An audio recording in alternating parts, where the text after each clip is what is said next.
Airbnb bust? That's a topic that you're going to find on YouTube everywhere. Is the frenzy to make money in Airbnb and short-term rentals over? What everybody's talking about is that the time has come and gone. Everybody that has one is liquidating it. In today's video, we're going to talk about the top 3 things that are killers for an Airbnb and how you can avoid it in 2024 so that you can capitalize on this market.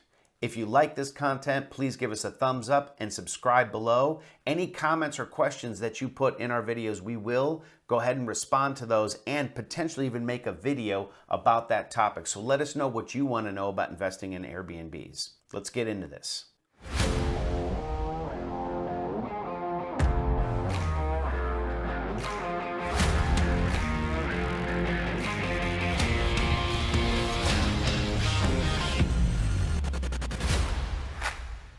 Number one huge mistake with short-term rentals.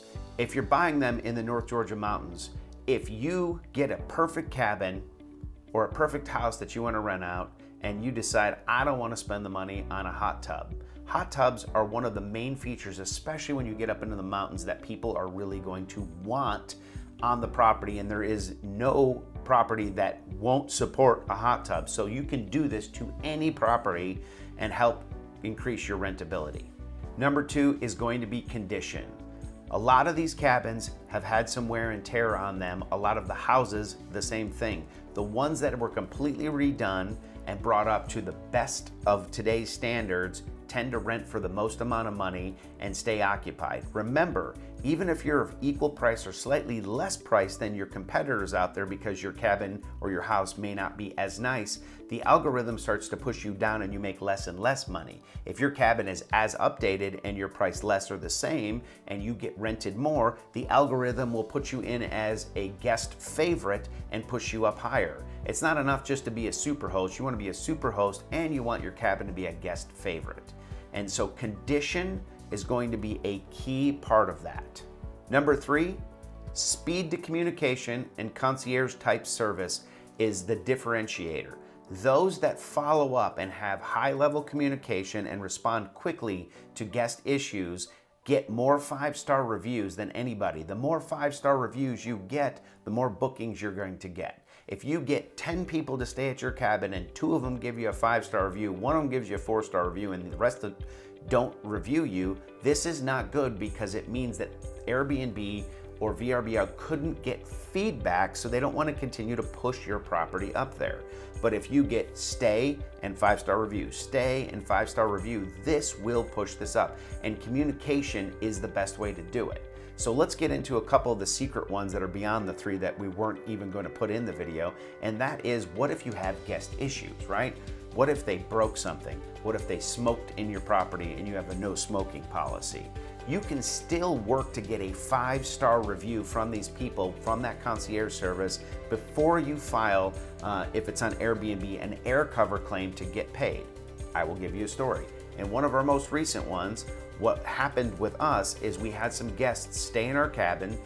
They violated the house rules and threw a party, which I couldn't necessarily prove the party because I don't have any noise monitoring items there. However, the hot tub was completely disgusting. We had to clean it twice, and there was evidence of smoking.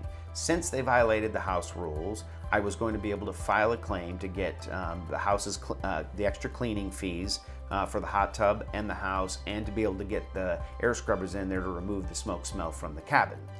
In doing so, I was able to charge the guest over $400, which is what it cost me to get all of these things done, washing that out. At the same time, by following up with the guest on the back end before I brought up the issues with the cabin, I was able to ask them if they had a 5-star stay to make sure that they were happy, see what happened. They gave us a review, and after they gave us a review, we followed back up with them, asking to make sure everybody was okay, if they had any information that could help us understand why the cabin was left in the condition it was left in, and to let them know that we'd be taking care of the last piece of business, which was to file an air cover claim for the remaining things that needed to be taken care of.